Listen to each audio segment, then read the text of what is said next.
Hello class, I'm back. We're looking at Rachel Carson's Silent Spring, and then we're also going to touch a little bit on this book I had you look at, Environmental Ethics, An Introduction to Environmental Philosophy by Joseph Desjardins.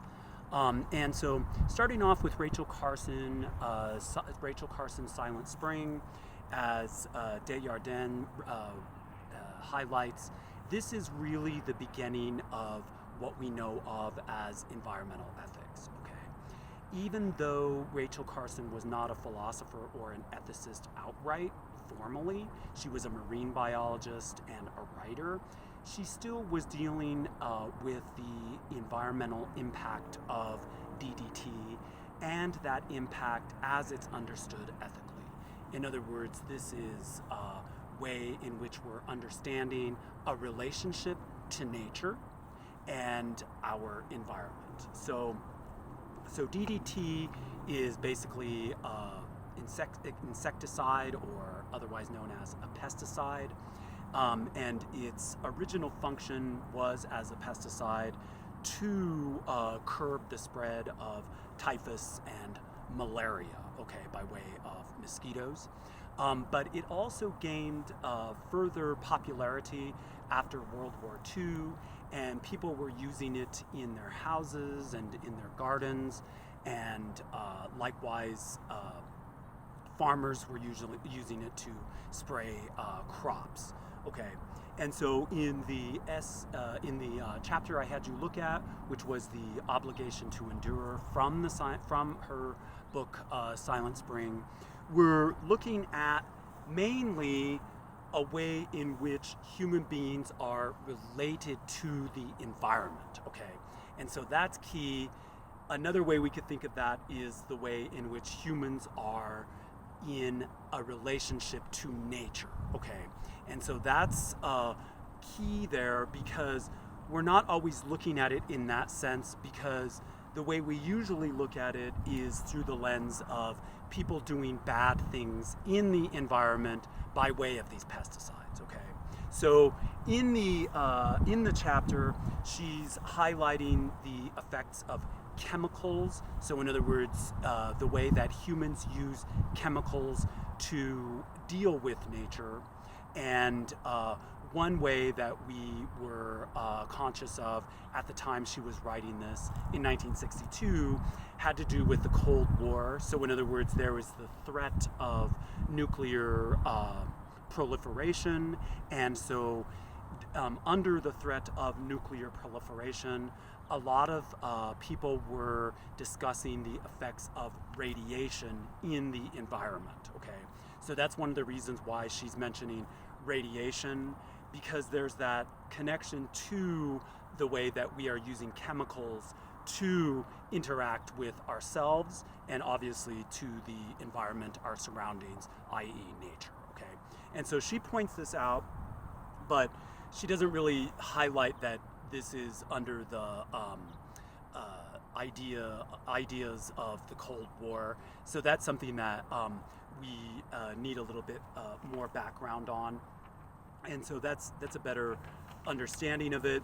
And as I point out, we are looking at the way in which we are using chemicals in order to better interact with our environment, okay? And so key thing there to point out is that this is a relationship. So in other words, we use the chemicals as a way of interacting with the environment. So even in the short excerpt I had you guys look at, she even writes that the way that we're looking at our chemical relationship and thinking about that is as man's war against nature, humankind's war against nature. And so that's interesting, because think of just that way of thinking, that it's man's war against nature, not that we're looking at the way nature is working with us, okay?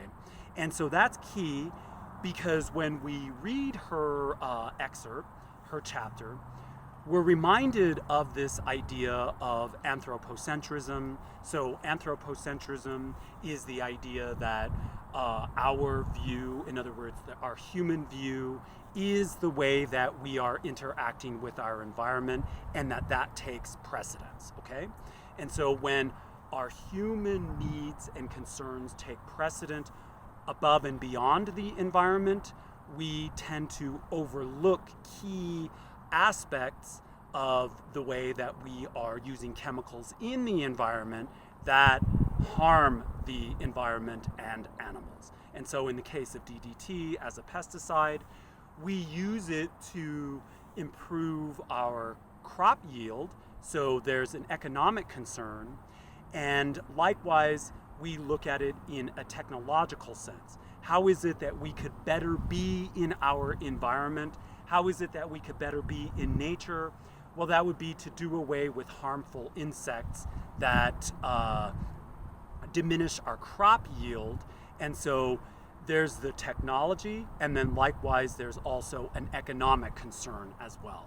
That in other words, if we have lower crop value, then that's an economic concern, and we use pesticides in order to increase our crop yields so that we have a better economic way in which we are working with the environment, and that has the extension of a scientific / technological way in which we work with the environment, okay?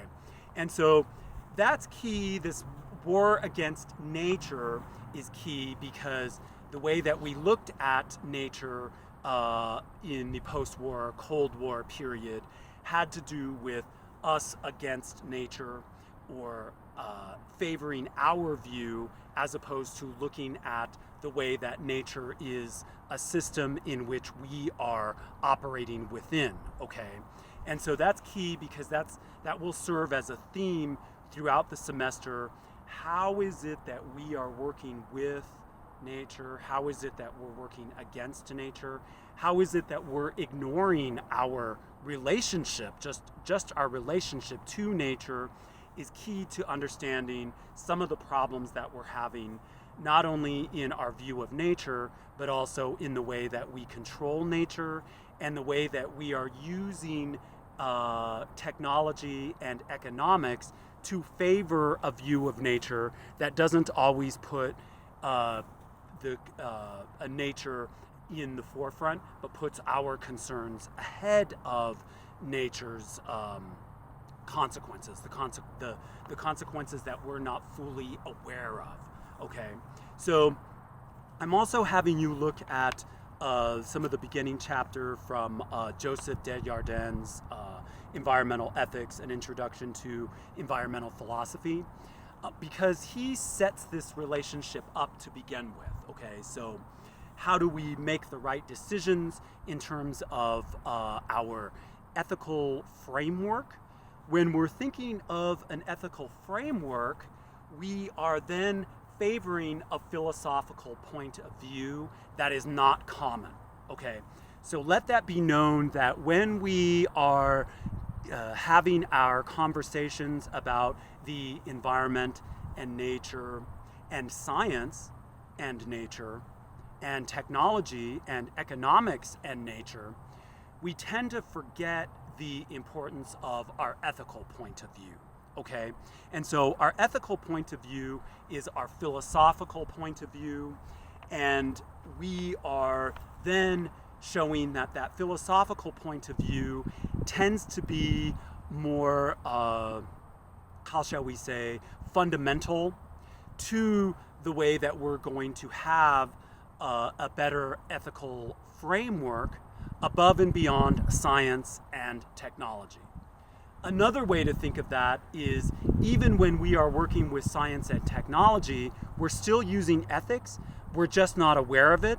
And so when we're not aware of the way that we're understanding our philosophical point of view, we then tend to have a bad ethical outcome because we're not considering all the way in which we are understanding our interaction with nature conscientiously, okay?